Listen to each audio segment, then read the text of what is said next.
हलवद में कोली समुदाय का एक विशाल सम्मेलन आयोजित किया गया, जिसमें कोली समुदाय के राजनीतिक नेता, सरपंच, निर्वाचित प्रतिनिधि और समुदाय के लोग बड़ी संख्या में उपस्थित हुए।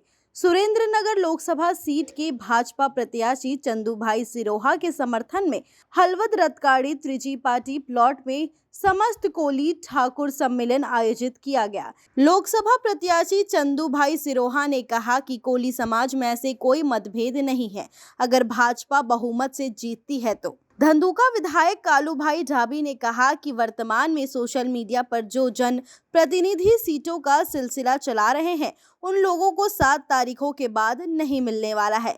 उन्होंने आगे कहा कि इस बार हम भारी मतों से जीतकर सीट जीतेंगे। नरेंद्र भाई मोदी ने सबका साथ सबका विकास के लिए एक छोटे से कार्यकर्ता को टिकट दिया है और हमारे समाज में एक बेहतरीन उदाहरण पेश किया है। हलवद से रमेश ठाकुर की रिपोर्ट। भारत माता की।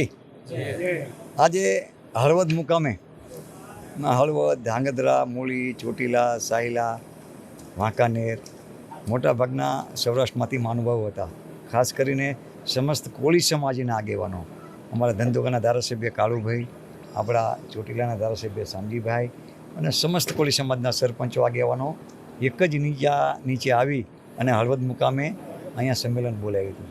સમસ્ત કોળી સમાજનું સ્નેહ મિલન મળ્યું હતું। ખૂબ બડી સંખ્યામાં સમસ્ત કોળી સમાજના ભાઈઓ હાજર રહ્યા હતા અને હું ખાસ સમસ્ત કોળી સમાજને અપીલ કરું છું કે જે ભાગલા પાડે છે તરફદા ચોવાડિયા, એની અફવામાં આવતા નહીં। વધારેમાં વધારે ભાજપ તરફી, ચંદુભાઈ તરફી મતદાન થાય અને જીતવાના તો છે જ, એટલે આના જીતના ભાગીદાર આપણે બનીએ એવી અપીલ કરું છું। જય કોળી સમાજ। ધાંગધ્રા વિધાનસભા મત વિસ્તારના સમસ્ત કોળી સમાજના આગેવાનોની મિટિંગ હતી અને એ મિટિંગની અંદર સમાજના તમામ લોકોએ એક સુરે આપણે ભાજપ સાથે રહી અને મને જીતાવવા માટેના જે પ્રયત્નો કરવાના છે એ બાબતની મિટિંગ હતી અને આખો સમસ્ત કોળી સમાજ અત્યારે ભાજપ સાથે જોડાઈ ગયો છે। ત્યારે